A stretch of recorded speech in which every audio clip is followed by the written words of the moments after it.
สาวแค่มือแห่งนี้อายขอฝากไมตรี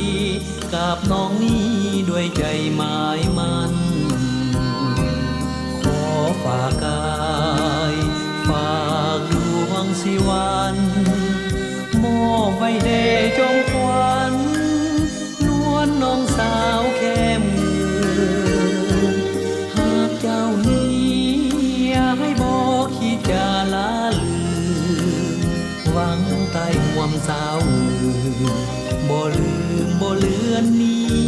เลยโอ้บ่าวเวียงจันทร์พี่เอ๋ยน้องเกิดมาบ่เคยจะรักชายคนใดมาก่อนน้องเป็นสาวชาวป่าดงดอนไผบ่เคยมาวอนขอความรักจากน้องมีแต่อายคนเดียวที่มาหมายปอง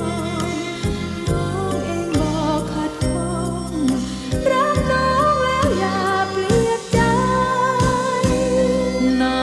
ำมือมาแค่มือนั้นเพียงใดก็เพียงเพื่อนหัวใจอายหากน้องเพียงนั้นน้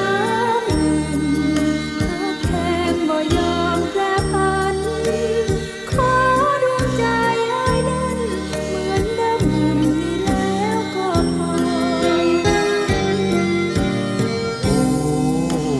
สาวแค่มือนี้น้องอายขอหักน้องมันกว่าสิวันจะจากโลก